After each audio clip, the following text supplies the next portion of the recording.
All right, thank you everyone for joining us today to this elevatED workshop series on Brightspace Video Notes. Today, pretty much, I just want to talk about, well, this is who I am. I'm part of the Academic Technologies and Online Learning team, A2L, and that's my email address there. But today I'm joined by a couple of our members of our team. I have Daniel, Lizette, and Ignacio. So you have almost a full team on board. Video notes or Brightspace Video Notes. We're going to talk a little bit about what are they and why are they? Why is it a tool that you can consider utilizing in your classroom, whether you're teaching in person or if you're teaching online asynchronous? And then after that, which won't take that long, I'm just going to go over 3 examples or demonstrate to you different ways how you can use video notes in your classroom, whether you're teaching in person or online asynchronous. Doesn't matter the modality, but I can see how online asynchronous can really benefit from using Brightspace Video Notes. And then at the end of the workshop, if it works correctly, you should receive a link to a survey. But if you don't, let me know and I can send you the link to the survey. All right, and so with that, I'm going to stop sharing. No, I want to share, but let's go to Brightspace. So the benefits of having video in your class or in your course, especially if you are teaching online asynchronous, is the fact that, and I don't know how many here are teaching online asynchronous. Anyone who raise it or on the chat can just post if you're, or just yell out loud if you're teaching online asynchronous. Let me know because I'm curious. Yes, I do that. We do. George? Oh, perfect. Okay, so there's a couple. Yes. Okay, great. So one of the things that is kind of difficult to recreate in an online asynchronous course is that human experience. Anthony, I see Anthony also teaches online asynchronous, but it's challenging, right, to kind of recreate the human-to-human interaction that we have in an in-person classroom. And so most of the times we lean on technology to try to mimic or kind of create that kind of human-to-human interaction, which will never get 100%. You cannot be, in person, face-to-face. That's like, that's the best that you can do. But with technology, we can try to get somewhere there. And with video will allow you to do that in an online asynchronous course. So for example, you could have a video lecture of yourself speaking to your class. But another way that's doesn't take too much work is the announcements.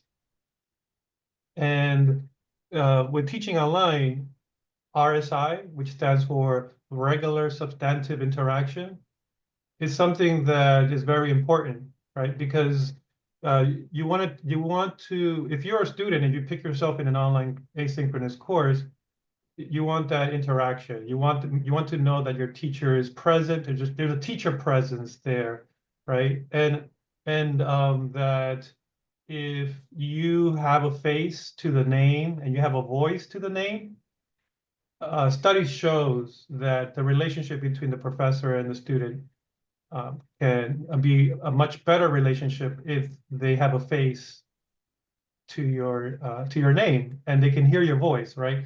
It's true what they say when you meet somebody for the first time, within those 10, 15 seconds, you have some type of judgment on that person, right? You kind of have a feeling about that person.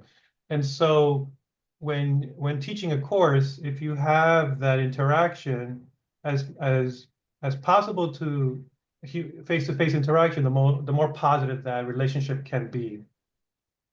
And so one example that and that's the kind of the why of Brightspace Video Notes. That's one of the whys, and what is it? And so with the first example I want to demonstrate is announcements, right? Announcements is a key tool. The announcement tool is one of the key tools within Brightspace, maintaining that communication between you and your students, not only from professor to student, but also you also want to have it in both directions, from student to teacher, teacher to student, and student to student, right? So you want to create a lively community that's safe for everyone. So with announcements, pretty much I think everybody knows how to create an announcement in Brightspace. I'm in my course, right? And so right now I'm in the landing page of my course. And so from the announcements, right over here, there's a little down arrow. And if you click on that down arrow, you can just click new announcement. And so when you click new announcement, it takes you here.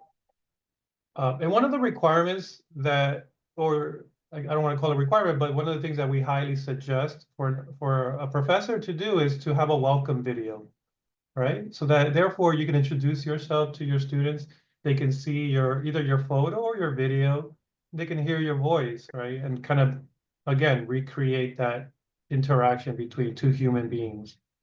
So here I'm going to give it a title, welcome introduction. All right, so I'm going to talk a little bit about myself. I want to talk about the course. What are we going to do? What are the exciting things that I have planned for my students? And maybe I've seen some professors who have given a tour of the course, right? So it could be a little video giving them a tour of where to find the assignments, where are you going to find the readings. So it's like it could be a little tour of the course, or it could just be you talking about yourself. If you come from the industry, they're always interested in people, professors who worked in the industry, the little stories that only professors, only that about the industry, right? So little nuggets like that, it always catches their attention. So you always want to think about some kind of hook, right? So a little hook there that gets them interested in you and what you're doing. Okay, so now that I have my little title right here in the body, so imagine this is like an email. You're writing an email. So same idea. But the icon that I want to draw your attention to is the insert stuff. So it has like a little triangle, or play button, pause button, a circle, and a square. This is the insert stuff button. And if you click on it, there's a lot of options here that you can choose from. The one that I'm interested in is add a video note. So it has a little video camera icon right next to it. And if you click on it, oh, by the way, hold on a second. I have to stop my camera on Zoom so this can work. I'm glad I caught myself. So let me go back to Zoom, because I can't have two videos happening at the same time. My computer will go crazy, right? So for just this demo, I'm going to stop my video. Let me just stop share real quick. Oh, actually, I can do it from here. Let me stop share for 1 second and stop my camera. All right, there goes. My camera's off. Or else this demo will not work. All right, so I stopped my camera. All right, so we're back here, right? We gave it a title. And we went to the little button that's the insert stuff. We're going to click on it, and we're going to click add video note. Oh, It's right over there.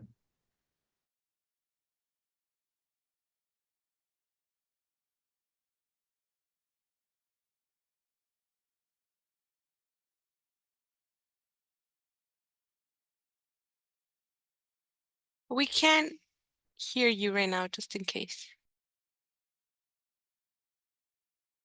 We can see you, but we can't hear you, Jose.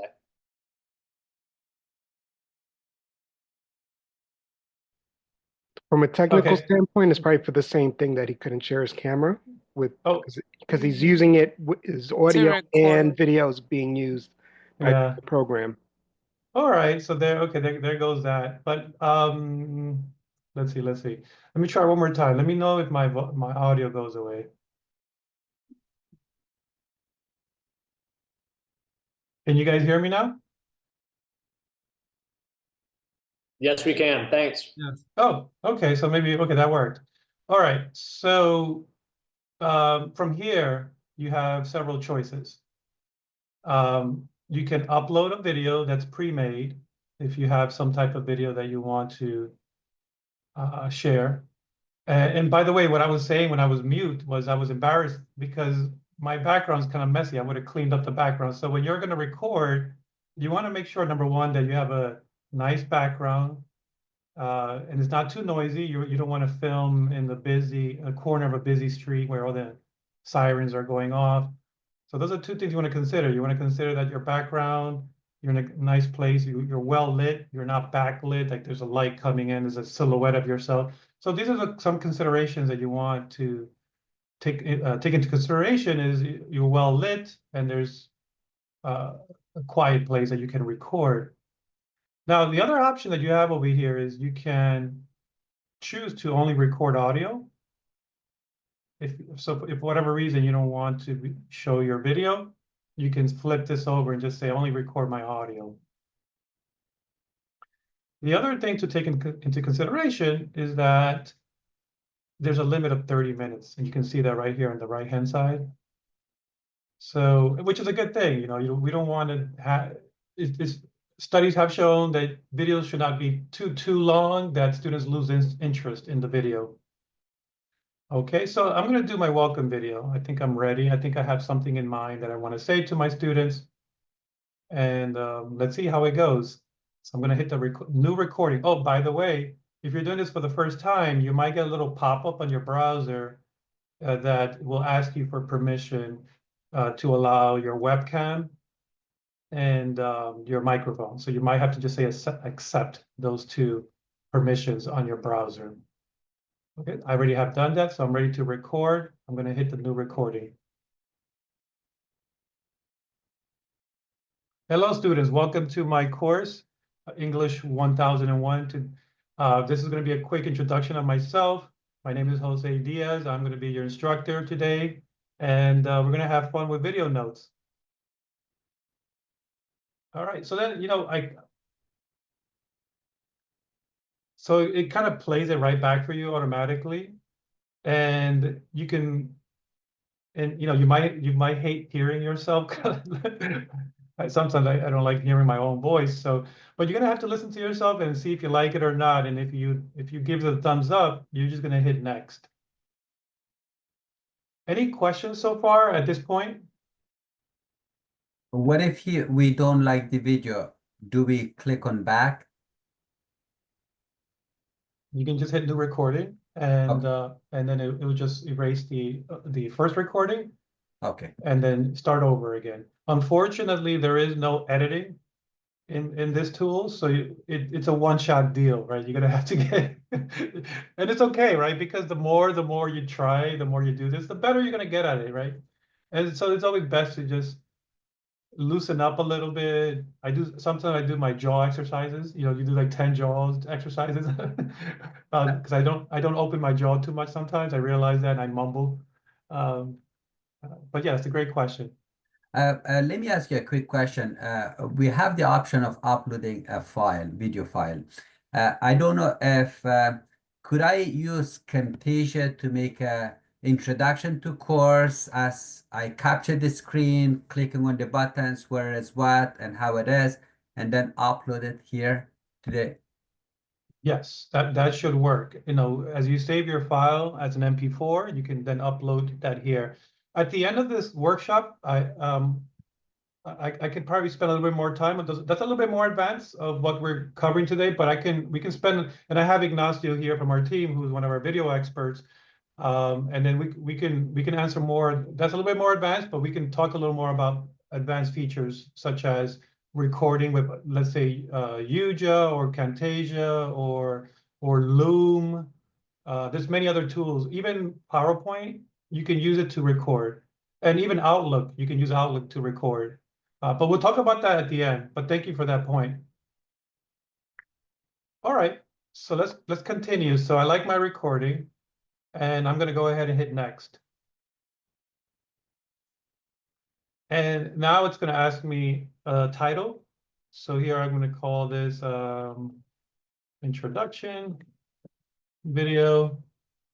And again, these are all optional, right? But I'm going to put something in here just for the sake of me later on having to find these files. It's easier if I give it a title that's that's identifiable, easy to identify. So later on, when I show you the media library, you'll be able to identify and easily find these files if you give them a descriptive title.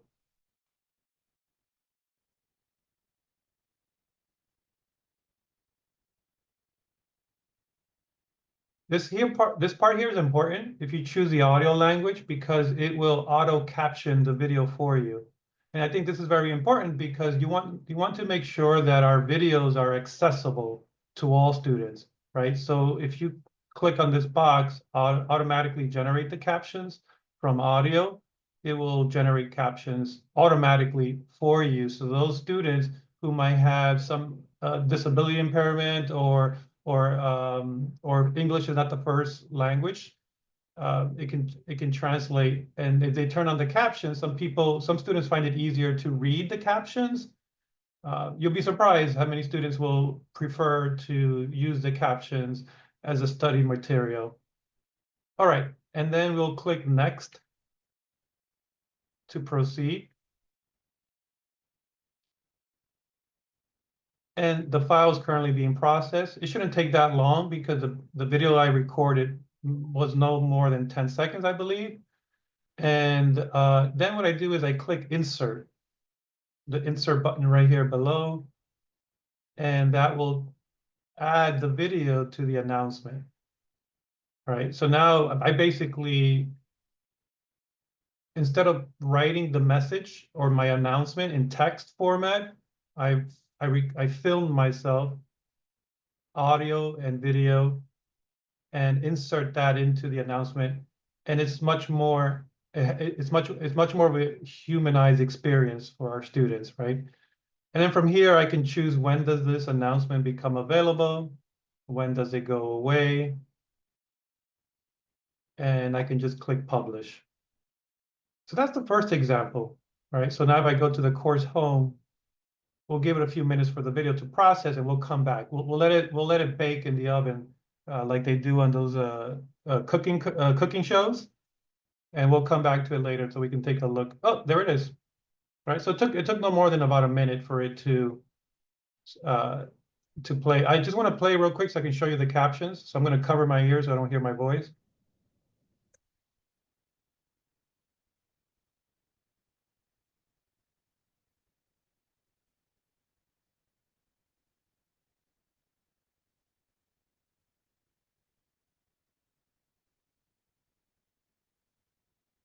So the captions are pretty accurate. As you can see, it even captures my uhs and my ums, which, so it's pretty accurate in that sense. So that was the first example. Any questions on announcements? Does it still need to process if you upload your own video? If you upload your video, I believe it still has to process, but if you embed your video, it does not need to process. Oh, okay. So that's a good point. Yes, because of the captioning, right? So it's going to internally process the video, generate an SRT file for the captions, and then it will sync those two together. So there is some processing involved if you upload the MP4 file. Yes. Okay. Great question. All right. Okay. So let's do the next one, which is an assignment. Okay. So a lot of us, everything with AI now has really pulled the rug off off everyone's feet, right? It's been very disruptive, especially in education. And one of the biggest complaints that we're having is that the students are using AI and they're just generating answers and copying and pasting their answers. And it's tough to use any tool to detect. There's no silver bullet to detect, right? And honestly, I believe professors are probably the best method of identifying a lot of the work that's being generated by AI. But what if we have an assignment where we use video notes so that the students either film, let's say we're doing a math course and you gave them an equation. I'm using math because just as an example, but if they have a problem to solve and you're asking them to solve the problem on paper, but then most of our students are using the Brightspace Pulse app, right? A lot of the students are using them because they're connected to their smartphones, right? So what they do is they download the Pulse app to their phones. And if we created an assignment where we ask them to solve a math problem, but then they have to record themselves writing on a piece of paper how they solve the equation. That's one way you can challenge or maybe make the assignment much more authentic, right? Because now we have a method of you're kind of almost looking over the shoulder as they're writing and solving the problem on a piece of paper. Or it could be what I like to call knowledge checks, right? As a check-in. But obviously you have over 20 students. We can't do a Zoom call for every student. And if you do a Zoom meeting, a lot of them don't take on the opportunity to meet with you one-on-one, right? So what if we decide to create an assignment and it's called a knowledge check. And basically you ask them a question and they film themselves on video answering that question with their own words, right? So you're trying to get the key takeaways, right? The learning objectives. You're trying to hone in and target the learning objectives, and you're trying to check to see if they understood the learning objective for, let's say, a particular chapter. So let me walk you through that, and then we'll do it from the professor point of view, and then we'll do it from the student's point of view. All right. So everybody knows how to create an assignment in Brightspace, right? I'm not gonna. Yeah. Okay. So you know what? I'm gonna show you first the roasted chicken first, and then we'll do it together. So here, like in the cooking shows, right? I'm gonna show you how a video knowledge check will look like. So I've already created this one, and then we're gonna create it together. So here's an assignment, right? I'm gonna go in and let's take a look at let's dissect the assignment. All right, so I'm gonna click edit the assignment. So I'm gonna call these video knowledge checks. And here I'm gonna ask them in 2 minutes or less, describe the key points of the chapter 2 reading assignment. Use the record video option to record your response. Right, so I guess the instructions are very important here because I don't want them to type their answer. I want them to hit this button, the record video, and I want them to respond to my question, and then we'll go in as a professor view to see how that looks like. Right, so pretty simple. I gave it a title. I gave it a score out of 100. If I wanted to, I could put a due date, you know. I love this feature because it goes on the course calendar and it nudges them that it alerts them that this assignment is due. You know, pretty much straightforward. Everything looks good. And I hit save and close. And I already went in as a student and I recorded my video and I submit the assignments. So if I go here, you can see this is my assignment that I submitted as a student demo. This will be what the student's name will be. And this is how the student's response will look like for you when you go in and check their work. Over here on the right-hand side, you're gonna have a place to put a grade for the student. And then right over here, you now can respond to the student with your feedback in video or audio. All right. So if I hit play here, you can see me talking and responding to my 1 to 2 minute response.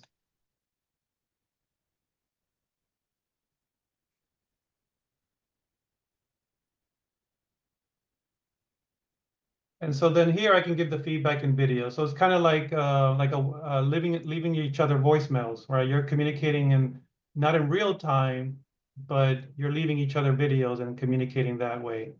The reason why I made it so short, 1 minute, is because I understand there's like, you might have 20 plus students, right? And so you don't want the video to go too long. You just want to grasp, right? You just want to get a just-in-time knowledge check, right? You want to check in with the students, see where they are. And from here, you know, you can read, you can still bring back your professor powers, your teaching powers, that we all have as teachers is to body language. You can read the body language, you can hear their voice, you can kind of still pick up some of that, body language and behavior still from your students that way. All right, so real quick, I'm now going to show you how I created this assignment. So let's go back into assignments. Any questions before we create the assignment? My question, Jose, would be, I love this tool. It's a great tool, and thank you for explaining this one. But let's say if I have a class and I have 50 students, even 1 minute video, watching all of them is going to take me like 50 minutes. Is there Right. any way of using AI or Brightspace to grade in those videos? Or no, it has to be manually? Isaac, that's a great question. There is a tool coming out that CUNY is looking to purchase within Brightspace that will analyze the video for you. I didn't want to mention it because we don't, it hasn't been procured yet, but CUNY's in the talks of using this tool, is AI-based, that will analyze the video for the professors. Great, thank you. So that's in the works. Thank you for that, mentioning that. And it'll be exciting if it does come through. And they're saying they're already talking about it. And so when they're talking about it, most of the time is, 90% of the time is they're probably going to get it. Okay. Jose, That's gonna be- that's gonna just be excellent. interesting. Yeah. That's interesting to me, Jose, because if we are a little bit concerned about students using AI and we ourselves are trying to use AI, just Oh yeah, that's just yeah. It's a cat and mouse game that it goes back to even before when cheating has always been around. So it's continuous, right? It's always going to be a chase somewhere or another. But yes, I will. Once I have more information, it was mentioned that this tool, CUNY is considering it. It is a tool within Brightspace. It comes with the company, which is D2L, Desire to Learn. And once I have more information about it, I will definitely, we'll have workshops and more information once that happens. Thank you, Jose. That would be brilliant because right now, this semester, I'm teaching 4 asynchronous online courses, which are 2 credit, unfortunately, but I have almost like 200 students there. So a 1 minute video is going to take me 200 minutes to just watch one assignment. Of course, of course. The other thing, Isaac, that's an excellent point. But the other thing that the videos kind of help is that the students now understand that they're going to have to get in front of a camera and they're going to have to understand the information that they are talking about. So it creates a little bit of a mindset where they're like, uh-oh, this is being recorded. If I'm not saying the right thing, the professor, right? So it creates a little bit of an urgency on the student side. But yes, I wish we had the AI to do a lot of the work for us. So we'll see what happens with that. But also, you can also now you have some a video that's been recorded that you can always fall back to and go back to that video of a student and listen to carefully. If the student starts to show evidence that they are using AI to submit work, you can go back to the video to kind of build a case. Sure. All right. So let me show you real quick how to create this assignment that we just designed over here. And again, remember, be open-minded depending on your subject matter. If you're teaching math, maybe you want to have them record themselves, on paper, writing or solving an equation. Maybe you're teaching modern language and you're teaching them how to speak Spanish. The video notes will be a perfect way to help with the pronunciation of certain words of the language, right? And also helps them to use the language, not just learn it, but you have to actually speak it, right? In the modern language, I see this working really well in modern languages. It could also be used in the English department, right? For the humanities. Maybe you want to do a little soft check on the readings. Are they actually doing the readings, right? So you hear it from their own voice, from their own words. All right. So here, let's do a new assignment. And then we'll call this video knowledge check number 2. I already have it here. And if you are going to grade this, if not, you don't, this basically tells me that this is going to be in the grade book. If you don't put a grade in there, it's not in the grade book. And so instructions are very important, right? Because you don't have the luxury of being in an in-person classroom. So when it comes to online asynchronous courses, you want to make sure that your instructions are very clear, especially when you're using technology. I like to use the bulleted list because it kind of piecemeals it for them.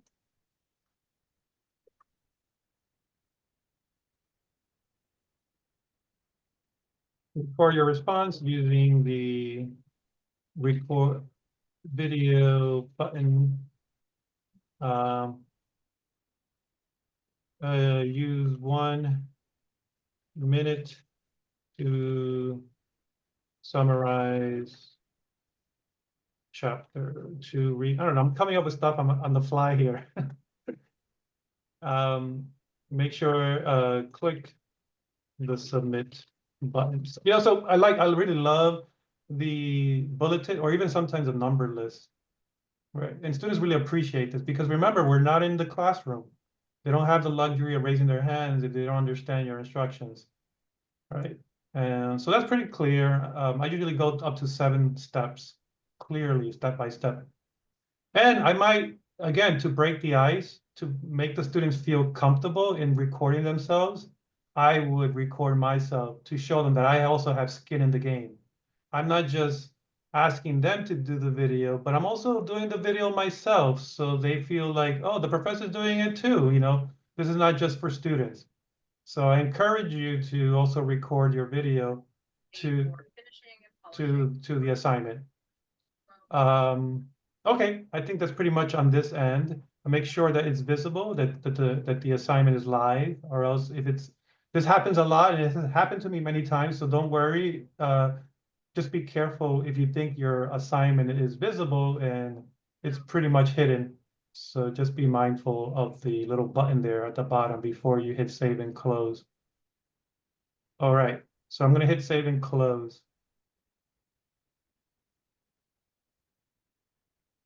All right, so now what I'm going to do is I'm going to use the student demo tool, and I'm going to go into the class list, and I'm going to impersonate our student demo so that we get the student experience, right? We want to see how these students are going to submit their response. So I'm going to impersonate a student just for this demonstration purpose, for demonstration of purpose. Impersonate. Yes, I'm going to impersonate the student. All right, so now my course, I got my announcement here, my intro video looking good. And I'm going to go into assignments. And I should have, yep, there it is. So this is how students are seeing my course, by the way, right? And you can also do this through the learner view if you don't want to do demo student. So now I see that we have an assignment due today. I'm going to click on it. I'm going to follow my instructions. This professor gave me some really good instructions. Look at that, step by step, right? And there's the button that I mentioned to them. Make sure that you hit the record video button. So here it is. So let me record a quick video summarizing chapter number 2. Same thing is asking me for, same layout. So I'm going to hit the new recording button. Hello, Professor. Chapter 2 was pretty exciting. I read through the chapter 2 and I learned a lot about fun stuff. I don't know. You see, I struggle with this. Okay, I can't freestyle. But so I have my recording as a student, and then I like it. Again, the student now can listen to themselves. They don't like the recording, they could do a new recording. And by doing this, it's also a learning experience, right, for them. They're learning to get their ideas together. They gather their ideas. They have to learn how to communicate. They have to learn how to speak. They have to articulate their thoughts. And so that's itself a learning experience that you're putting in front of them. All right, it's a new obstacle that they have to be able now to communicate, get their thoughts together, and speak in front of a camera. So it's a soft skill that not everyone has, but they have to learn that because when they go into the profession, in their fields, they're going to have to be able to do this. Right, so I'm going to hit add. Same thing again. Here is my, I'm just going to call this homework assignment number 2. Let's make this English. Automatically generate captions. Then most likely this is straightforward for the student. I don't think they'll have any trouble here. And then the student will click add. And if they want to add any comments, in case let's say this is a late submission, my apologies, professor, but I was sick from my something, you know, so it allows them to put a little comment about something about the video, right? They can hit submit. Okay, this is important, right? Because this is a receipt. This is a student receives a receipt. This is similar to Blackboard, right? You get a receipt of submission. So if a student ever challenges you, like, why didn't you, didn't you receive my homework or my assignment? Well, you got to ask them, did you receive a receipt of submission? This also gets sent to them by email. So this is good to know that they're getting a copy of receipt of their submission to the assignment. All right, so I'm going to hit done. And now let's switch over to the professor view. So now we're going to switch from student, go back to the professor, and now we're going to do the grading part. Right, so let's go real quick to assignments. I can see I have a new assignment submission right here, new submissions. I can click on that number 1.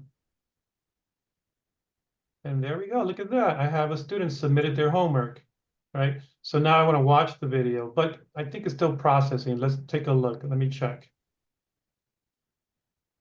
Oh, okay, that was pretty quick. So now I can listen and watch the student's video, right? And by hitting the play button. Right, so that's how you can listen to the student's assignment, and then right here I can give the grade. So let's say I think he was wonderful. I can also see his comments or her comment. Here I put the grade in. I think he did really well. Now my feedback, right? Do I do text or do I record the video, right? So if you want buy-in from the student, you also have to buy in into this. If this is something that you really want to do with your students. So I recommend that then you record a video. So let's do that real quick. Great job, Jose. I love how you summarized chapter number 2. Keep up the great work.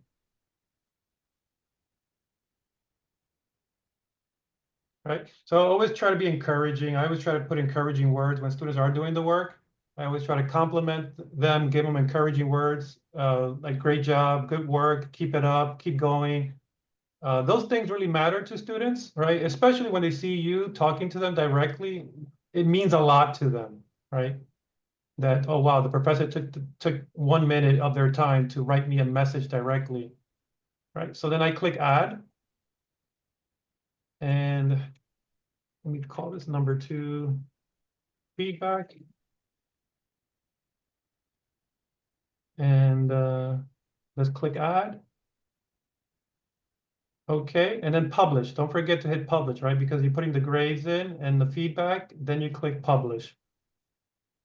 Okay, now real quick, let's go back as a student, right? Because now I want the student to see the professor's feedback, right? So let's go back here. Let's go back as, let's impersonate the student. Okay, so let's go to class list. Let's impersonate the student that I just gave the feedback to. And trust me, when you give a feedback, they get an alert and they jump on it. They want to go see their grades because they're anxious to see what grade they got. And also to hear your feedback, right? To see how, how can I do better? Okay, I'm back as a student. So for students, they have to go to grades. That's where they get to see their grades. It's over here. So we click on grades. I'm not doing so well over here. I think I'm failing almost everything. But I did pretty good on the knowledge check. Right, I got 100 out of 100. And here's my feedback, right, in blue. And the fourth column, 1, 2, 3, the fifth column, sorry, is the comments and feedback, right? So I'm going to click on I want to hear what the professor has to say about my work. So I'm going to click on the feedback link.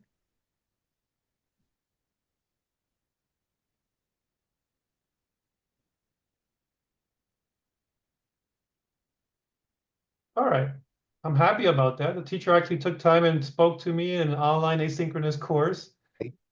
And I can now look at my score directly right here. I can see my feedback.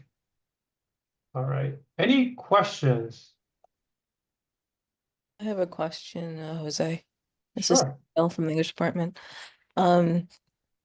Yeah, so whenever I grade my students' essays, I will write comments, and I notice that many, if not most of them, do not read the comments. They just look at the grades. Mhm.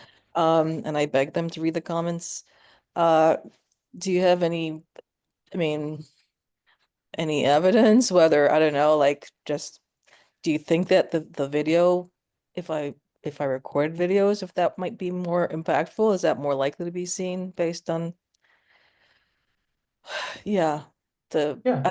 I don't know what they're seeing from their end. So could Yeah. you Yeah, that's a great question. Great question, because again, it also depends on the modality. Are you teaching in person or online asynchronous?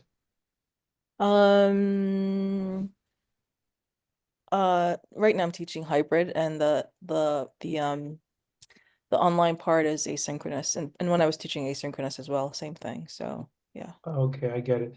Yeah, if you start early in the semester with the welcome video introduction, if you introduce that early on to them and they get into the habit of watching the videos, because in your case on a hybrid or blended course, you can do a lot of the flipped classroom, right? You can flip the classroom easily. And that's where the videos will come in handy for you. It could save you a ton of work and time and effort, because if you flip the classroom, right, you can have these videos and they watch these videos on their own time, right? And then those videos will help guide them, right, doing the work on their own time. And when we come back into the classroom, it's much more specialized attention, right, that you're going to give to them. Now, when you come back into the classroom and you flip, if you go with the flip approach, you now can focus on those students, right? Just like a coach, like if you're teaching a baseball team and you're seeing those who are struggling swinging the bat, you're gonna gravitate to those who are struggling in the classroom time and hone in that extra time that you can, individual time with those students, right? That's why the flipped classroom, I think, is really, especially in hybrid modality, it really works great. But I think if the more you use video, the more they will get used to the idea of watching you on video or having themselves create videos. So it becomes something that nothing that you introduce in the middle of the semester as a surprise. Oh, we're doing videos, everyone, and it's a slow progression you bring it into. The other thing too is that in English, and I've seen a lot of papers, assignments and paper, that the drafts are involved, right? And so for them, a lot of professors, what they do is they'll do there's 2 drafts before the final paper, right? But to get to the final paper and to get a good score, it really is based on the feedback that you provide for them in those initial drafts, draft 1 and draft 2. So if they see the feedback in draft 1 and draft 2, most likely those students who watched and looked at your feedback for the version 1 and version 2 of the drafts will most likely have higher scores in the final paper. So if there is a way that you can communicate that to your students and let them know that this is the reason why I'm giving you this feedback. This is why we have draft 1. This is why we have draft 2. this information that I'm spending so much time and effort to help you is going to be of value to you when you get to the final draft. Sometimes you have to communicate that to them because they just see it as extra work and they just want to get to the final draft and they just don't care about draft 1 and draft 2. So it's a process, right? You got to get them to understand the why. Why are you doing this? Why? I'm not doing this for my own benefit. I'm not spending another 5-10 hours giving you feedback because it's healthy for me. No, it's because I want you to do great in your class, in your paper, right? So that has to be communicated. Okay, thanks. Yeah, it's a great question. But I have a question sure. about, I guess, and I agree with Camille completely. They don't look at the responses. They tend to look at the grades, but your answer is really good too. We have to set up a culture of projecting our expectations about that too. Right. And hopefully that changes, but they don't really look. Mhm. Like for instance, April's National Poetry Month. That's, next week. And the video thing is a really lovely way to get the students to maybe be reading aloud or to have some sort of assignment. But it would be great. Can we use this in the discussion posts so that we Yes. can create like a more of a chorus of things and it not be so isolated? Yes, I stopped myself at the assignment part because I thought I was going to be too much, but yes. So I don't know if anyone here is familiar with VoiceThread. It's one of my favorite tools. It's not within Brightspace. It's an external tool, but VoiceThread is amazing. For that reason, it creates your discussions into conversations, right? Oral conversations. But the same can be done here with Brightspace Video Notes. We can create a discussion thread, and they have to add their voice, right? So here, let me just do a quick test. So the same applies. It's pretty much the same across the board. This is one thing I can compliment Brightspace is it stays consistent in this case, because remember when we were creating the announcement, it's the same button, right? To insert stuff. But if this is a thread that we're talking about, let's say we just completed chapter number 2, we did all the readings, but I want the students to inject new knowledge to the conversation. And I want everyone to have an opportunity. I want everybody to contribute, right? So this is one area that you can get democratize the discussion to everyone as an oral presentation, an oral discussion, right? So here the student will click on insert stuff, and there it is again, in a video note, right? So just like in VoiceThread, if you're familiar with VoiceThread, the same can be done here in Brightspace. So instead of having them write the response, it would be an oral response. Or if you want to keep it open to multimodal forms of expression, not just text or not just audio, not just video, you can say, please, or say feel free to respond with video, audio, or text, right? If you don't want to be too draconian, right? Let's say you just want to leave it a little open, but you're adding, you might have some flavor in there because some students might take your challenge and they might do a little audio response. Or if you want to be much more directed and just say there has to be an audio response, you can just say, do a video response. And this becomes more dynamic. You'll get to see there's much more to human communication when you can not only verbalize your thoughts, but also see the expressions on people's faces as they're saying. So nothing is lost in translation. So I'm a big fan of multimodal forms of expression. And another little bit I would like to add to that comment or the question is I also have a digital storytelling assignment because I heard you mention poetry. I love digital storytelling assignments. It brings students to a new realm. And again, I'm not against writing. There is a writing portion to this assignment, right? They will have to write their let's say a script that goes into the story they're telling. And that story could be a poetry, it could be a song, it could be a rap song, or it could be a dance, right? Again, allowing freedom of expression through multimodal forms, not just text. And seeing that a lot of our students come from English is not their first language, right? So maybe, and there's a lot of creative students within our school. Allow them different ways to communicate, not just the traditional way, but you still keep the focus on writing. But the writing is the first step, and then the writing takes you to the next step. Okay, thanks. Thanks a lot. Sure. Jose, I have a question. This is Elisa Adamitis from the fashion department. Hi, Elisa.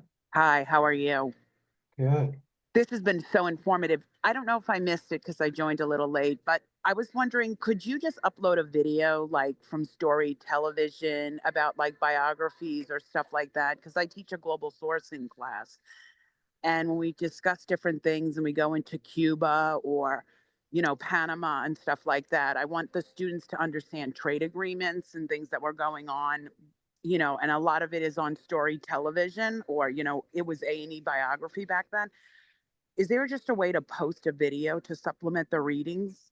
Sure. And for online asynchronous, No, not I'm synchronous. Yep. oh, synchronous. Okay. Okay. Right. So here, let's say, for example, I don't know, I found something here, free trade versus protectionism, right? Let's say this is something that you're teaching in your class. I just went to YouTube. I did a little search, trade agreement, and I found the first video. Obviously, you want to go over the video first and make sure that, right? So then we can just go to the YouTube, click share, grab the link, and copy the code or the link. Okay. Go back to Brightspace. Oops, I'm in the wrong place here. Brightspace. Where am I? Here. So I'm in, again, I organized my modules into folders, right? So I have week 3, week 4, or whatever you want to call the module. Right. And then we click on the create button. So are you in content right now, or are you still in assignments? In content, right. Okay, So, yeah, content. That's what I figured. right. You could do it. You could do it either way too. You could add the video to the assignment. You could add the video to the content area. If it's a lecture video, that it's a video supporting the lecture or the reading. Yes. You could put it into, right. So let's do that. Let's click create. And then I usually do create a file. And then I do the insert stuff. And I usually go with the insert link or the embed code. And this is all, again, I'm comfortable with content, so that's fine. Yeah. That's the title of the video, but I'm just making something up here. Yeah, no, that's fine. I get it. So you could do it as a link, but I prefer to do it this way better. I like to do it as an embed, and I copy the embed. Okay. And here, let me go back. Let me do the other way. I like this way better because you know the reason why I like the embed is because the video plays directly right in Brightspace. I don't want them going to YouTube. And once you go to YouTube, you kind of, it's like a trap. You go to the rabbit hole. And well, that's what, yeah. They never come back. Oh, I see. Jose, how did you copy that embed code? Where did you find it in the YouTube? Sure. Yeah, let me show you. So I go back to YouTube. You click on the share button right below the video. Yeah. It has like an arrow pointing to the right. Click on that, and you see the first option, embed. Okay, okay. And then from here, if let's say there's a long video and you don't want the 2 hours, you can change it to say, well, I want the students to watch from the 20-minute mark. Okay. You can change the where does the video start at? But I'm not doing that right now. I just click the copy button right here on the bottom right corner. It copies the embed code for you.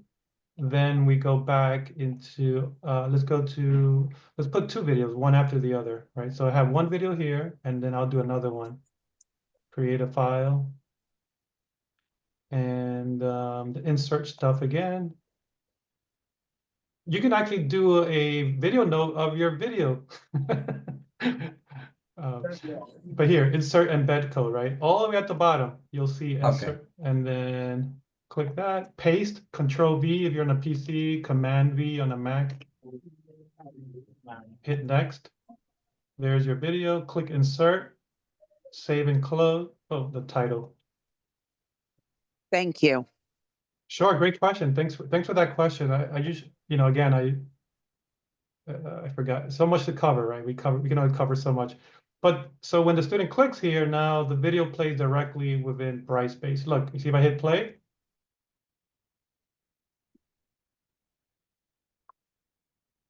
Right, so they can still click and leave, but I'm trying to keep them here on Brightspace on the course. I don't want them going to YouTube, but so that's how you add a video. Thank you, Jose, because I used to, there were few videos that I had it on YouTube and I used to just put the link. So this is a better way. Thank you. Sure. And early in the workshop, we were talking about video creation. And honestly, there's so many tools out there that you can use to create your videos. Video Notes is just one of them. There's so many out there.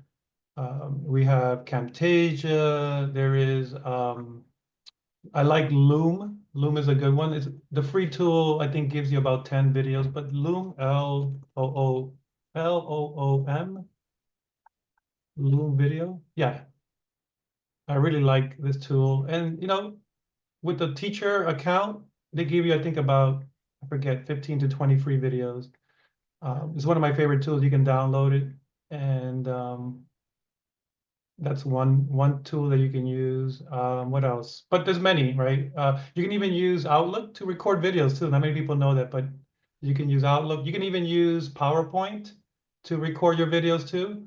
If you want to add voice over your slides, you can use PowerPoint as well to record your presentation, and then save it as an MP4 file and either upload it to Brightspace, or what I like to do is upload it to your YouTube channel, because most of us are adjuncts, and if you're an adjunct, you want to make sure you carry your videos with you wherever you go, right? It's your intellectual property. So if you have your own YouTube channel, and then if you have them unlisted or private, unlisted, so that only your students can have access to them, and they're not open to the world, then that also works too. Alyssa? Jose, there was a question that I actually somebody just asked there, or you were talking about it, and it just reminded me. PowerPoints. Now I've been using this for some time now, since the last time we talked. And one of the things that I don't know how to do is, because this was within the borough. Okay, so this one I want to. Oh, sorry. I think Anthony. I think I'm gonna. Okay, sorry. Go ahead, Isaac. George. saying, George. Yeah, one of the things that I've actually been trying to learn how to do is to be on video, as well as go through my PowerPoints, because I have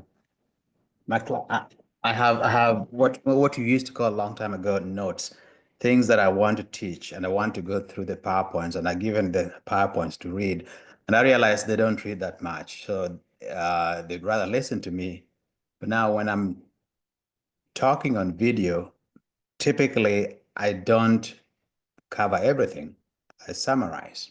Yes. And if I wanted them to, I wanted them to know which slide to go in the PowerPoint, so that they can get what I was talking about. How do I do that? How do I guess this is maybe editing. How do I appear on video while showing them my PowerPoints? Yes, in PowerPoint you can do that, where you can have the camera on you, at the same time is also showing the PowerPoint slides. Loom also does that. And I think you said the magic word is summarize. Yes. I think that's the key. Sometimes I watch some videos where professors will speak over their slides, and it basically becomes, again, it becomes the 2-hour lecture all over again. And a lot of the students are now what they're doing is if you're going to do that, most likely they're going to just take your video, drop it in through AI, just summarize it for them. So at the end of the day, I think what we're trying to hit is the key takeaways. We're trying to make sure that you're delivering the key takeaways. Number one is because a lot of the students, you know, when there's certain a magical point or duration of a video that you can when you start losing, you start seeing your audience. Like right now, I'm seeing people drop because we hit the 1 hour mark. So same with a lecture video, right? You want to make sure that you find the sweet spot, and also after a while, after you create several videos, you'll start realizing that they want to the key takeaways is what you want to hit. You want to make sure you hit those key takeaways for every slide, and then move on to the next slide. That's the best advice I can give. I don't know if anyone else has any suggestions with videos on recording. Also, with Loom and PowerPoint, like I said, you have the ability to have both on the screen, the person speaking and then your slides. Mhm. I usually do screen capture. Yes. I just want to add that I 100% agree with Jose that nobody's going to watch a 1 hour video, let alone. So what I do is I make maximum 20 minutes videos, and I break my lecture into maybe 4 or 5 videos. And I tell students, well, here are the slides, here are the lecture notes.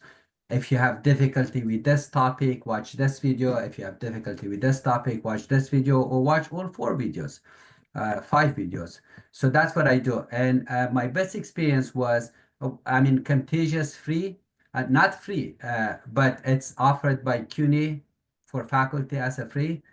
So you could download Camtasia. I had good experience. I captured the screen, and if I want to be in the screen, I could be there in the screen.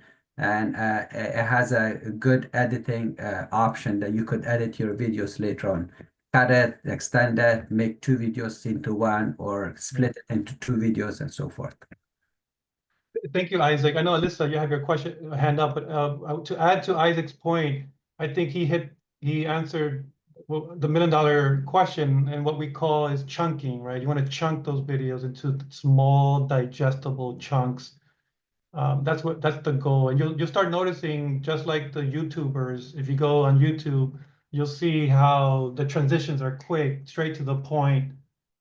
There's humor. There's always something happening, and that's the audience that our students are. You know, those are the people that they're looking at. That's the content that's being presented to them. Alyssa, you want to go ahead?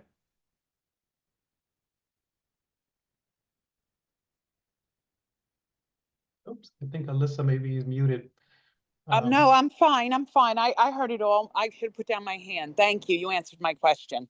Oh, okay. Thank you, Alyssa. And you know, maybe it sounds to me like maybe Ignacio, maybe we can set up some workshops on video, on creating videos, and some of the tools that we have here that you can use.